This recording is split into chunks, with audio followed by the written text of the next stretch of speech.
pelanggaran demi pelanggaran itu dilanggar. Sampai kemudian kita berpikir, ini kok orang pada nggak ngikut aturan. Saya ingin mengajak kita untuk mulai dengan menguji kita dulu nih. Apakah Anda termasuk orang yang suka melanggar aturan atau enggak? Ingin tahu nggak? Ada sebuah pertanyaan begini. Silakan dijawab dalam hati aja. Kasus yang dilematis.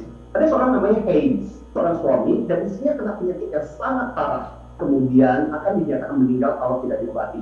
Kebetulan di kota itu ada seorang kemis ahli obat-obatan yang menemukan obat tersebut. Harga awal obat itu cuma sekitar 200 US dollar. Tapi dia memaksa untuk menjual 2.000 dolar karena dia merasa bahwa loh, kan udah setengah mati saya bikin obat ini. Dan itu adalah obat satu-satunya yang bisa mengobati istrinya si Haynes ini. Haynes kemudian berusaha untuk minjem uang sana sini dan sebagainya, cuma dapat 1.000 dolar, kurang dong. Pertanyaannya adalah, kalau Anda berada di posisinya si Haynes ini, lu bakal mencuri obat itu atau tidak? Karena kalau nggak ada obat itu, istri Anda akan meninggal. Jadi gini, ini sebenarnya pertanyaan yang dibikin oleh seorang namanya Lawrence Goldberg. Dan ini kalau dalam psikologi dipakai sebagai sebuah pertanyaan untuk tes moral. Jadi jawabannya adalah tidak ada yang benar dan salah. Mau curi atau nggak curi, yang penting adalah alasan dibalik itu. Nah dikatakan gini, kalau orang-orang yang ketika dia masih usianya muda banget, itu jawabannya itu lebih kepada alasan-alasan yang sifatnya personal. Ya curi dong, soalnya si tukang obat itu udah keterlaluan banget sih. Kan demi istri gue. Itu alasan-alasan yang sifatnya personal. Ketika orang semakin dewasa, orang akan melihat dari perspektif yang berbeda. Kamu curi nggak? Curi. Kenapa? Karena manusia nilainya itu lebih tinggi daripada hanya sekedar menegakkan aturan soal mencuri. Ada nilai kemanusiaan di situ. Zaman dulu, istilah ini adalah istilah gerakan moral sebenarnya. Pertama kali itu muncul dari tulisannya David Thoreau tahun 1845-an lah gitu loh. Bayangkan, udah zaman dulu banget orang udah mengenal istilah itu. Jadi orang sengaja melanggar aturan karena merasa bahwa itu udah gak masuk akal. Contoh misalnya waktu Mahatma Gandhi merasa bahwa pajak yang dikenakan Inggris ke rakyat di India itu nggak masuk akal. Maka kemudian dia mengatakan mari kita boikot karena ini udah nggak masuk akal. Martin Luther King misalnya, waktu ketika dia memulai, mari kita mulai dengan gerakan anti diskriminasi orang kulit hitam dan kulit putih. Ya waktu ketika dia pidato I have a dream misalnya. Nah itu diikuti oleh begitu banyak orang, itu namanya civil disobedience. Nah cuma dalam prakteknya, kalau kita lihat kesini, apalagi kita kaitkan dengan protokol kesehatan lah sekarang ini misalnya, itu bukan lagi gerakan alasan yang moral, alasannya udah agak personal gitu. Kalau ditanya itu macam-macam. Kenapa nggak pakai masker? Kenapa nggak cuci tangan dan sebagainya? Udah, gue udah capek deh. Ada yang seperti itu kan?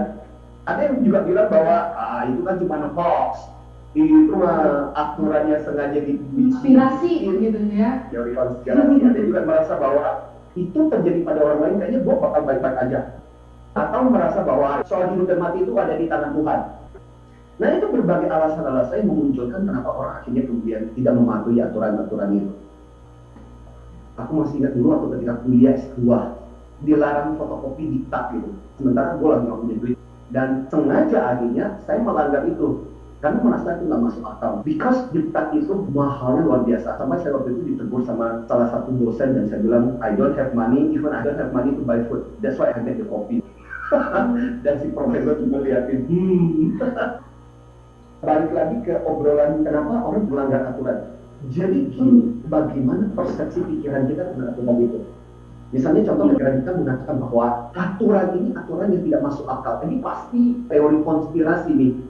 Ini pasti aturan yang dibuat oleh Amerika, ada Bill Gates di situ supaya orang-orang pada mau beli vaksin misalnya, supaya dia tambah kaya. Kalau kita punya pikiran seperti itu, apa yang terjadi? Pikiran akan mempengaruhi perasaan kita. Dan perasaan kita pun mulai jengkel. Merasa ini nggak masuk akal, ini mengganggu. Dan akibatnya apa? Yang terjadi adalah tindakan kita akan mengikuti apa yang kita rasakan. Lantas kemudian kita melanggar dengan kesadaran penuh karena menurut kita ini udah nggak masuk akal. Kalau di dalam psikologi itu ada yang namanya teori disonan kognitif. Misalnya contoh, kalau aku merasa aturan ini tidak masuk akal, kecenderungan saya untuk melanggar itu akan lebih besar. Jadi sangat tidak mungkin aku udah nggak merasa ini nggak masuk akal, tapi aku tetap mengikuti. Ya bisa sih, kemungkinan besar itu karena terpaksa. Tapi ketika aku merasa bahwa ini udah nggak masuk akal, kemungkinan besar adalah aku akan melanggar. Atau saya berusaha untuk mencari alasan-alasan lagi untuk mengatakan, iya ya, berarti sebenarnya ini memang aturan yang masuk akal. Makanya kita punya PR besar nih sebenarnya. Mencoba untuk memahami sebenarnya pola berpikir apa yang ada di pikirannya mereka yang membuat mereka terus-menerus untuk melanggar aturan. Karena manusia itu pada dasarnya sangat gampang untuk diprediksi kok, gampang untuk ditebak. Tidak mungkin kita berpikir A, perasaannya A, tindakannya B. Kadang-kadang gini, aturan itu dilanggar karena hukuman dan hadiahnya itu agak jelas. Jadi misalnya contoh gini, orang membuat kesalahan malah nggak dihukum. Tapi justru orang-orang yang mengikuti aturan, itu yang kemudian akhirnya dapat hukuman. Saya kasih contoh gini, terutama ini terjadi di kantor misalnya. Atau nggak usah di kantor, di sekolah aja dulu deh. Anak-anak, hari ini siapa yang sudah baca pelajaran yang tadi malam ibu suruh untuk dibaca? Ayo, siapa? Oke, Ani, ya sudah baca. Kalian ya, yang lain tuh malas banget. Ayo Ani, maju ke depan. Coba terangkan kepada teman-teman apa yang sudah kamu baca. Iya, kalau Ani senang. Kalau Ani merasa nggak senang, ya elah, aku udah baca, dihukum lagi harus menerangkan sama teman-teman. Mendingan gue nggak perlu baca. Jadi orang yang mengikuti aturan justru dihukum gitu. Ya. Nah, orang-orang yang melanggar aturan malah dikasih hadiah. Oke, kalian itu ya malas banget. Suruh datang pagi aja nggak mau. Yaudah, nggak usah kerjaan kasih kalian. Udah, kamu rajin banget. Ini bantu. Nah, jadi yang rajin datang justru dikasih kerja lebih banyak. Sebenarnya itu yang menyebabkan kenapa orang jadi membuat pelanggaran-pelanggaran itu terjadi. Itu membawa kita kepada dilema antara moral dan aturan. Akan terjadi di mana kemudian kita mempertimbangkan apakah aturan itu selalu harus ditepati. Misalnya contoh gini, Anda sedang membawa kendaraan dan di dalam kendaraan itu ada orang yang dalam posisi sekarat dan harus segera dibawa ke rumah sakit. Dan waktu itu di depan ada lampu merah. Anda terobos atau enggak? Terobos, Pak. Bebas. Loh, kan ada aturan waktu lampu merah, lu mesti stop. Tapi kan masalahnya adalah di belakang gue ada orang yang sedang sekarat yang harus segera dibawa ke rumah sakit. Jadi akhirnya kemudian aturan itu terlanggar karena ada pertimbangan moral yang lebih tinggi. Saya jadi ingat dengan kisah tentang dua rohaniwan Buddhis, kan nggak boleh bersentuhan dengan wanita gitu. Nah, suatu ketika pas sampai di tepi sungai, mereka harus menyeberang. Nah, pas waktu itu ada wanita. Nah, mikir-mikir, wah kan kita nggak boleh nyentuh. Satu rohaniwan itu berpikir, nggak, aku akan tetap menyeberangkan dia. Dan akhirnya digendong. Meskipun temannya itu melihat, loh kok sebagai ini kamu melanggar aturannya banget gitu. Dan akhirnya diseberangkan cewek itu. Nah, ketika sampai di seberang, wanita itu turun, mengucapkan terima kasih, akhirnya kemudian wanita itu pergi ke arah lain, mereka juga pergi ke arah lain melanjutkan perjalanan.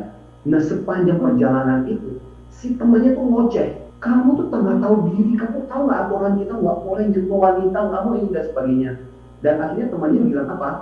Kamu itu ya, perasaan dari tadi ketika aku nyebrang, aku udah meninggalkan wanita itu. Kamu sampai sekarang udah pikiran kamu tuh masih terus-menerus membawa wanita itu. Aku suka gitu, ini cerita Zen yang menarik, tapi kemudian memberikan kepada kita sebuah pemikiran begini. Si rohaniwan yang satu itu menunjukkan kepada kita, kadang-kadang sebuah aturan itu kemudian dilanggar, tapi harus ada pertimbangan moral yang benar. Kamu bisa aja melanggar kalau alasannya kemudian ternyata masuk akal. Anyway, bicara soal mengikuti aturan itu kan pertama-tama adalah, apalagi misalnya contoh protokol kesehatan. Satu adalah bicara mengenai empati sebenarnya. Pada saat ketika kita melanggar aturan, jangan sampai orang lain yang kemudian akan ikut terkena dampaknya. Dan alasan yang lain adalah sebenarnya harus kita pikirkan juga adalah dampaknya. Kalau kita di kecerdasan emosional itu kan namanya consequential thinking. Hal ketiga, sifatnya noble goal. Noble goal itu adalah dengan menjaga diri kita sendiri, sebenarnya pada saat itu kita sedang melakukan sesuatu yang berguna juga buat orang lain. Bayangkan kita seperti menjadi pahlawan dengan menjaga, misalnya contoh kita baru ke pasar. Nah, ketika kita membersihkan tangan aja, pada saat yang bersamaan itu sebenarnya kita membunuh virus-virus itu sehingga tidak terjangkit kepada anak dan istri kita, misalnya contoh. Jadi gini, saya tertarik dengan satu buku, judulnya adalah Atomic Habit. Buku ini sebenarnya berbicara bahwa sebenarnya hanya dengan perubahan 1% saja dari perilaku itu, sebenarnya itu akan berdampak yang luar biasa. Jadi ada 4 hal yang sebenarnya sangat penting. Satu adalah Q. Q itu adalah petunjuk yang mempermudah kita. Yang kedua adalah motivasi apa alasan. Jadi menolong mereka untuk punya satu alasan yang jauh lebih baik. Dan yang ketiga adalah betul-betul dikasih petunjuk yang jelas apa yang mesti dilakukan. Yang terakhir adalah orang merasa ketika melakukan sesuatu yang baik itu dapat reward. Memang sih sebenarnya sangat penting juga ditambah dengan otoritas, kasih contoh, ditambah juga orang yang melakukan sesuatu bukannya dipersulit. Ingat, aturan dibuat bukan untuk dilanggar. Aturan bisa saja longgar, tapi kita mesti sadar ketika karena ego kita melanggar, orang lain pun ikut terpapar. Memang sulit mengubah sesuatu yang sudah mengakar. Tapi kalau kita perlu belajar mengubah kebiasaan demi kebaikan dengan sabar. Bahwa kita bukanlah manusia barbar yang tidak bisa diajar.